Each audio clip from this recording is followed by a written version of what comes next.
This is the second part of a class about how the Torah Shebaal Peh, the oral tradition of Jewish law, has developed and how it works, how it was given. In the first class, we looked at what happened in terms of the revelation of Har Sinai. What exactly was revealed at Har Sinai, and we looked at two perspectives.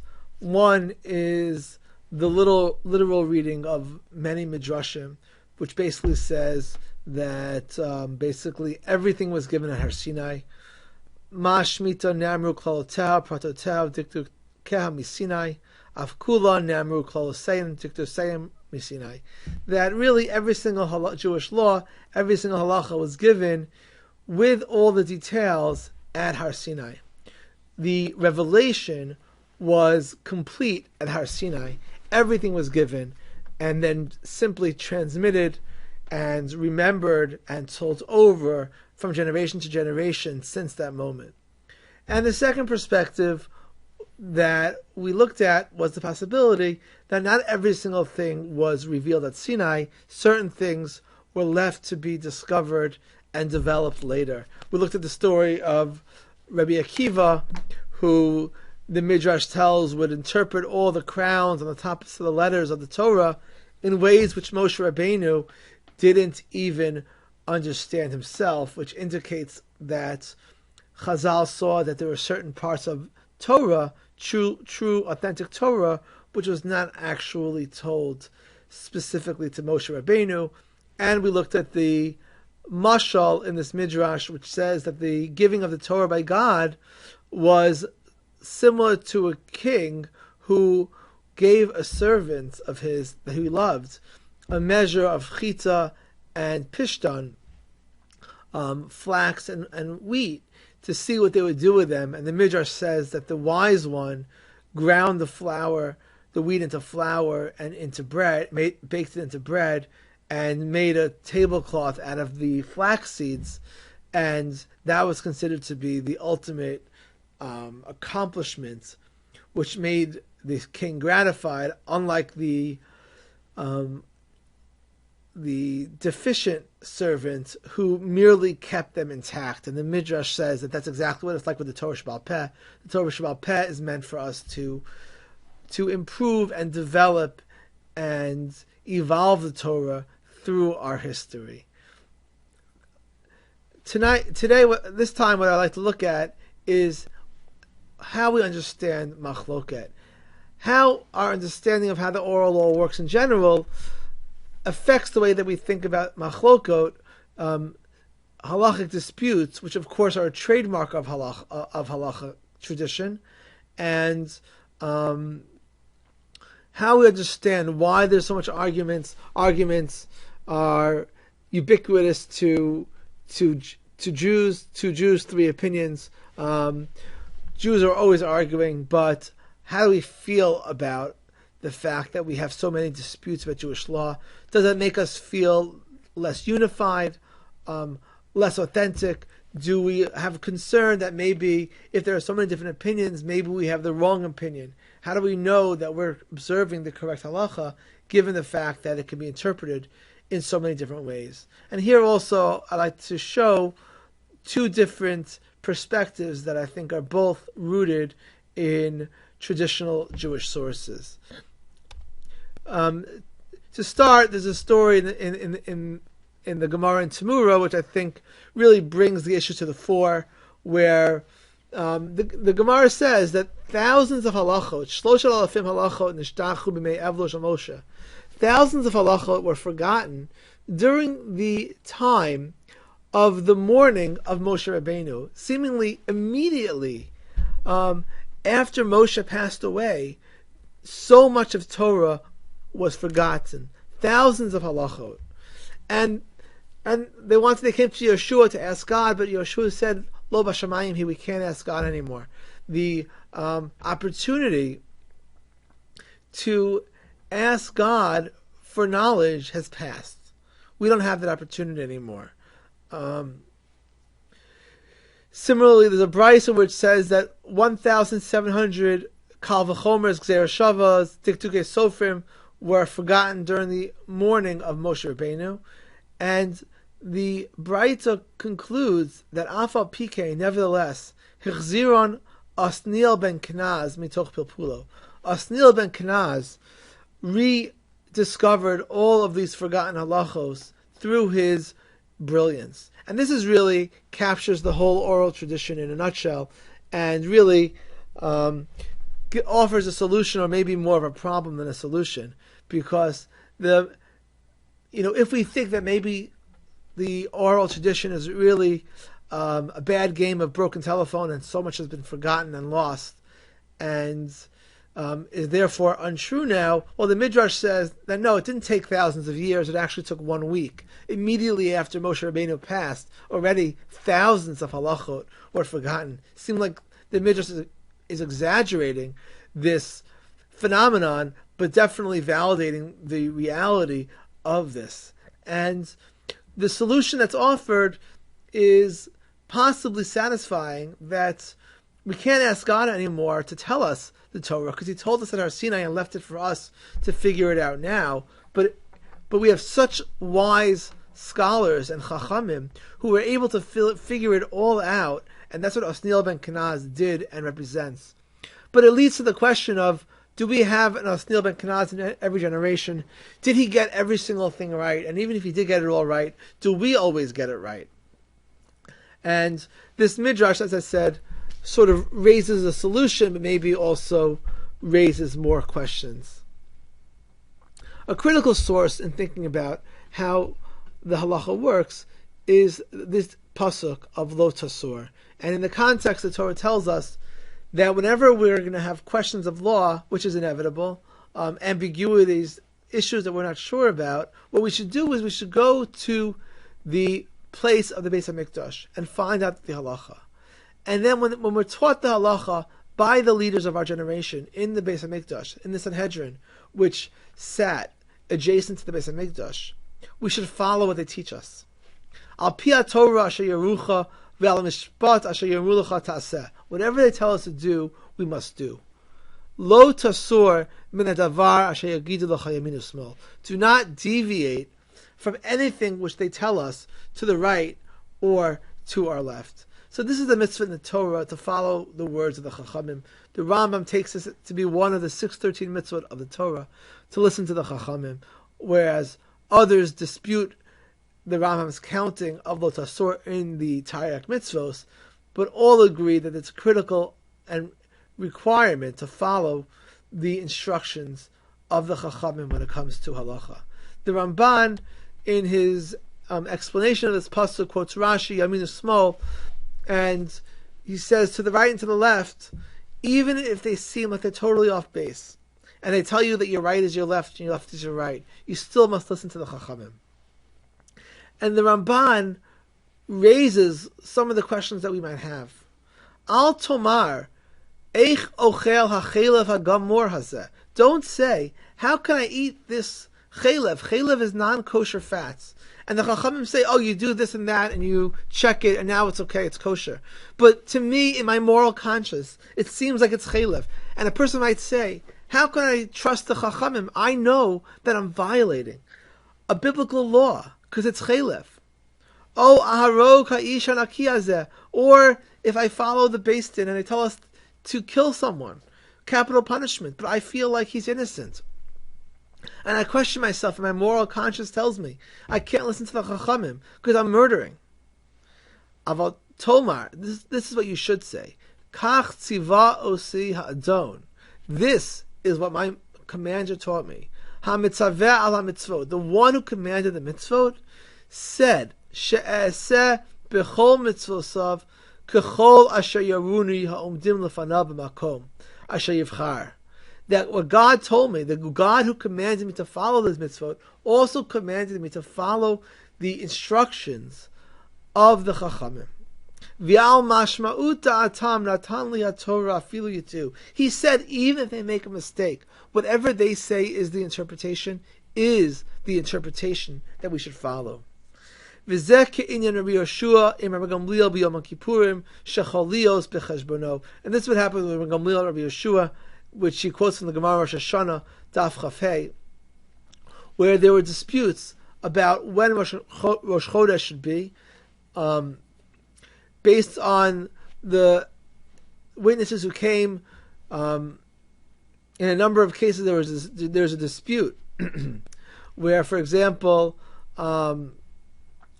two witnesses came and said that we saw the new moon, and they testified that the day following the new moon, it wasn't visible in the sky.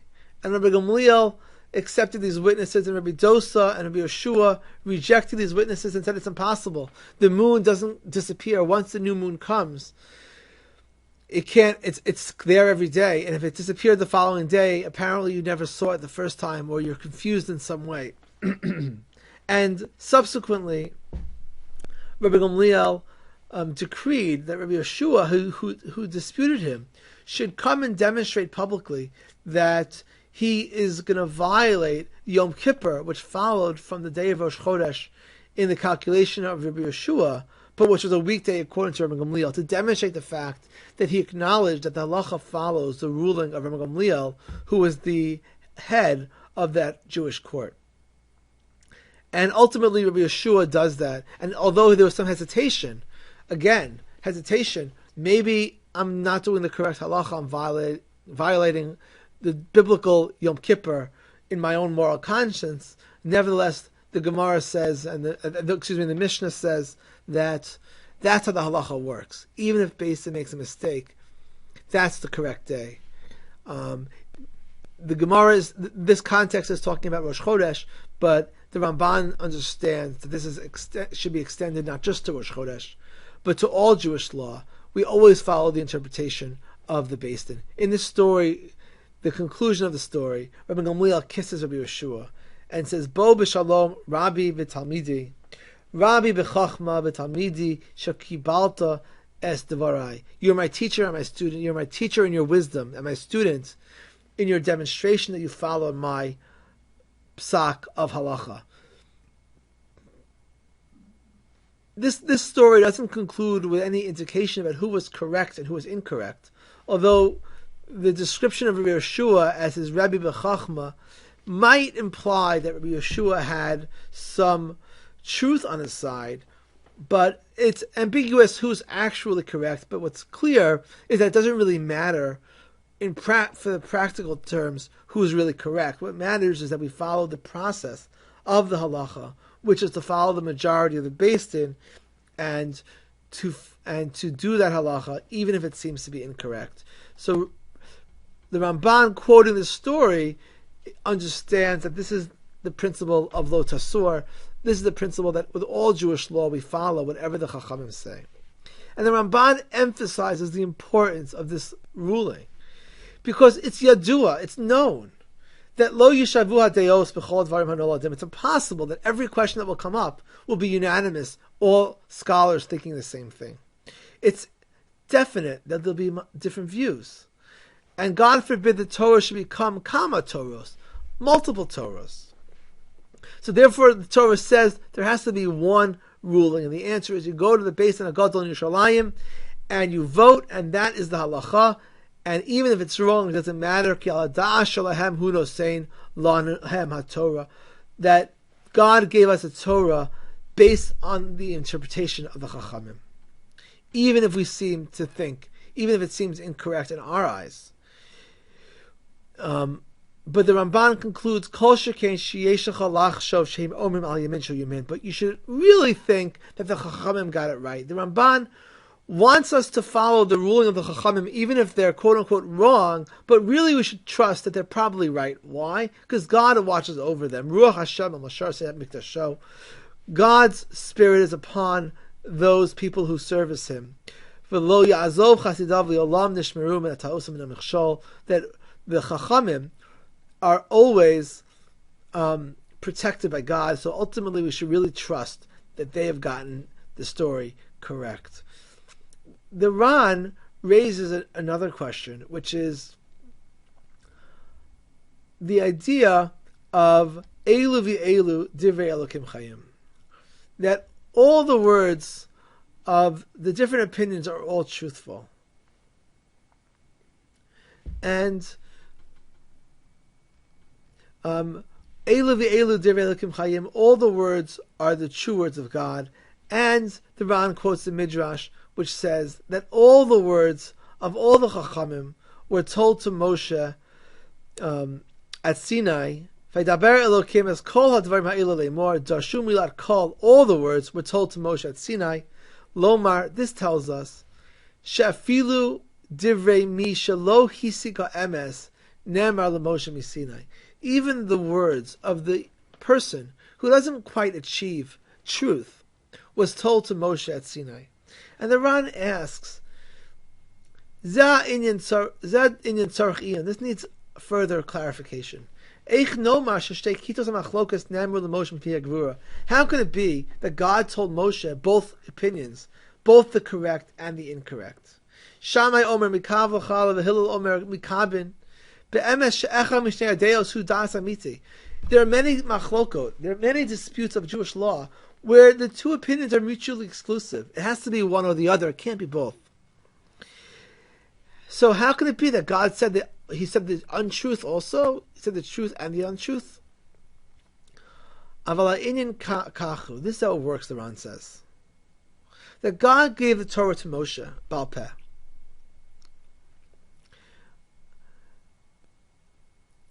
And Moshe learned everything from Hashem. And he was told that there are correct opinions and incorrect opinions. He was told the correct opinion, he was told the incorrect opinion. And then he was told that the halacha should follow the decision of the Chachamim in that generation. Like in the story of Rabbi Eliezer and the Tana Shachnai. God told us, Moshe, the correct and incorrect opinion.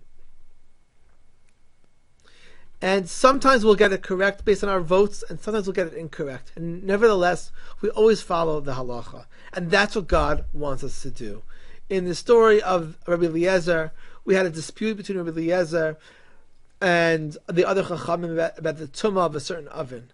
And Rabbi Eliezer was so convinced that he was correct, even though he was a minority, that he asked for signs from God to show that he was correct. And he said, the tree, the charuf tree, should show that I'm correct.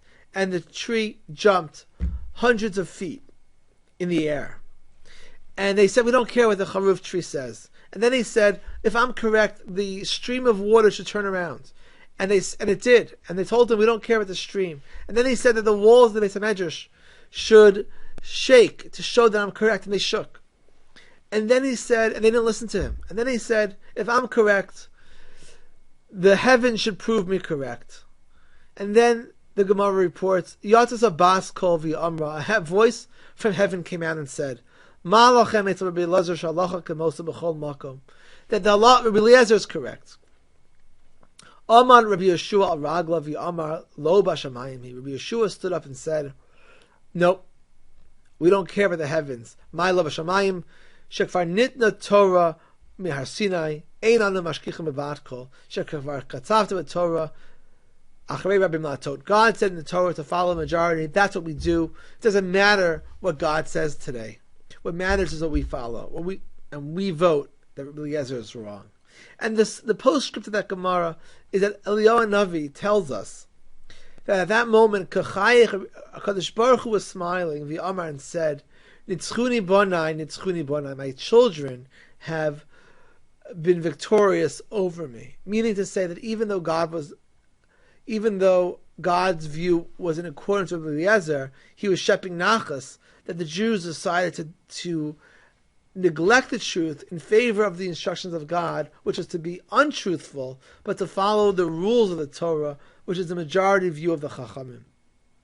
Hence, the Ran demonstrates that on Har Sinai, God gave the view of Eliezer and the view of the Chachamim, and then he said, you vote, and whatever you vote, that's the halacha.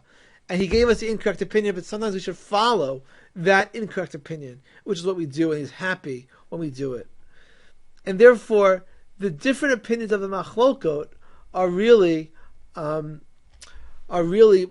different truths that were part of the revelation, although it wasn't the truth that God had in mind, and it's on us to come to a conclusion.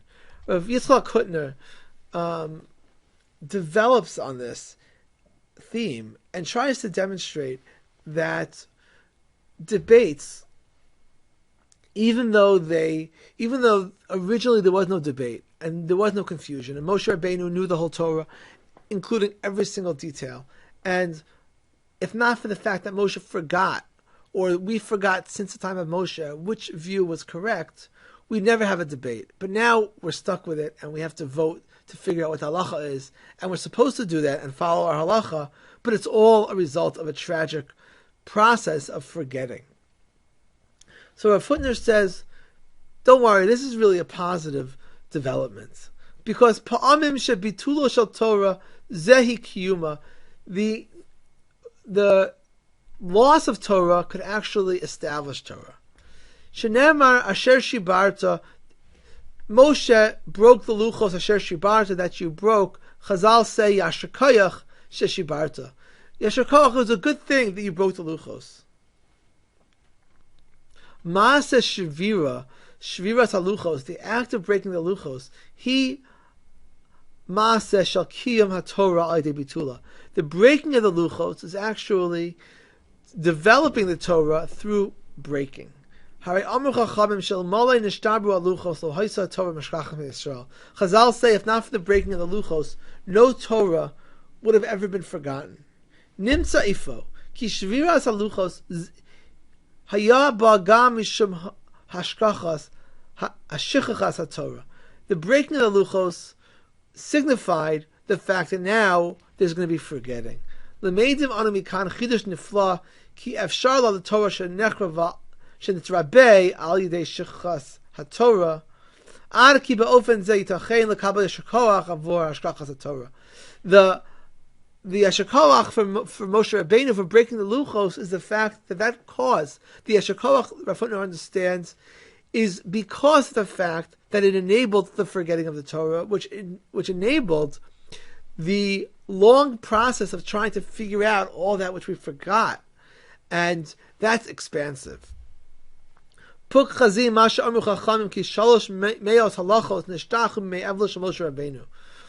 forgetting that we mentioned earlier of the halachos that were forgotten during the avelos of Moshe, Osniel ben Kenaz b'Pilpulo, was reestablished through all the learning and the steiging of Osniel ben Kenaz. Harei divrei Torah halalu shel pilpul, hechzaras halachos heim divrei Torah shenitzrabu al yedei shichas haTorah.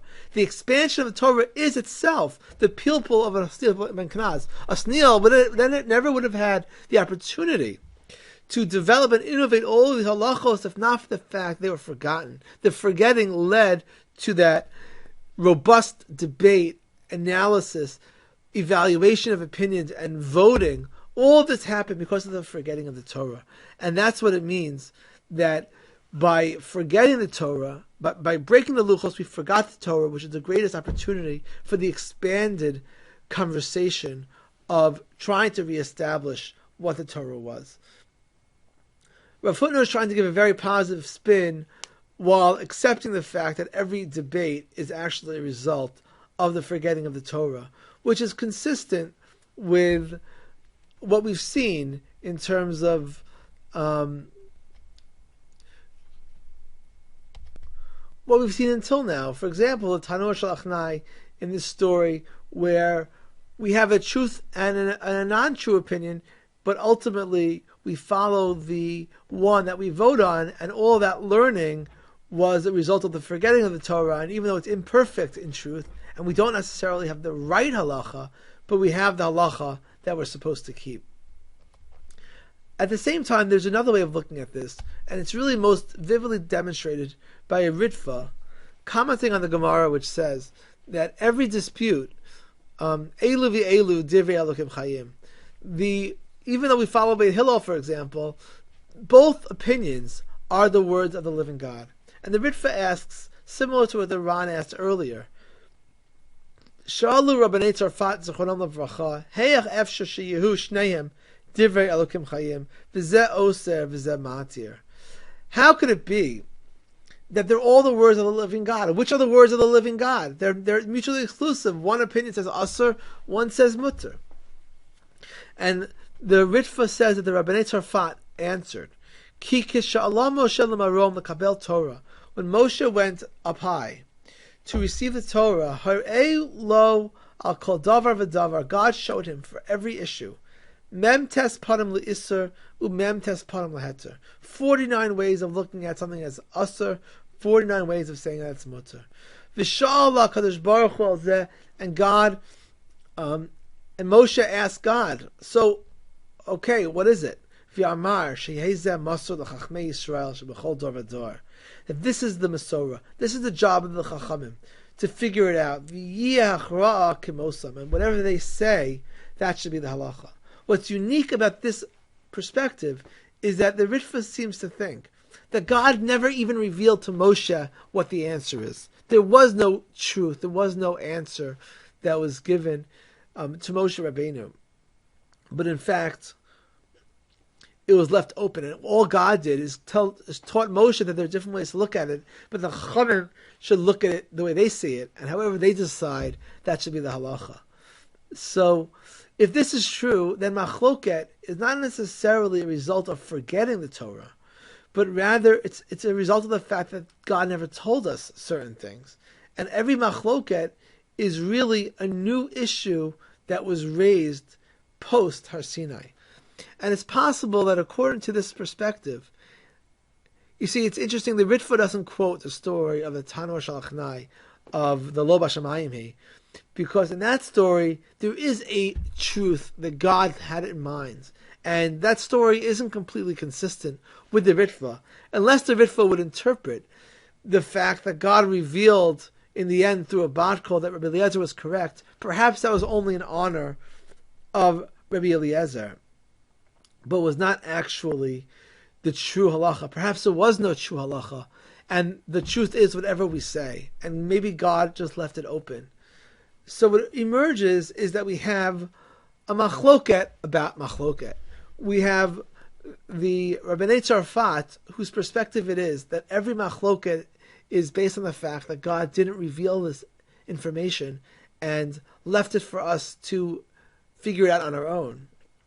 And then we have the opinion, the view of the Ran, I would say, and who believes, Rav Hutner follows, who believes that everything was really revealed to Moshe at Sinai. Every Machlokes is a result of broken telephone, which is on some level a tragedy, but ultimately is okay because we have a mechanism to fix it halachically by figuring it out and voting and following Acharei Rabbi Mahatot. And maybe it's even positive that we have this opportunity to use our own minds to figure out the halacha, but ultimately truth is defined as what God says. So I don't know if there's an actual practical difference between the different perspectives, but they're definitively different in terms of how we understand Machlokes. And I'm sure there's truth to both opinions. Maybe for that reason God didn't tell us why there is Machlokes. But it's also possible that they're both true about different kinds of Machlokes. Perhaps some are a result of forgetting, and some are a result of the fact that God left certain questions open and wanted us to decide on our own, and perhaps never actually decided on his own what the halacha should be.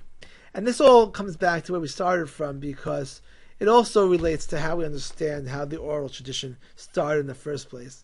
Because according to Rashi, everything was given at Sinai. If that's the case, this is much more consistent with the Ran, who says that everything was revealed at Sinai, and every dispute is a result of the fact that we forgot through the generations what was told at Sinai. And the perspective that God wanted it to be developed, like he gave us wheat and flax and asked us to develop it, and that Rabbi Akiva interpreted the crowns in a way that Moshe never did, leads to the perspective of the Rabbeinu Tzarfat that the Machlokes is not a function of the fact that we forgot the Mesorah, but rather that it was never told, and the Mesorah is our opportunity to write part of the Torah ourselves.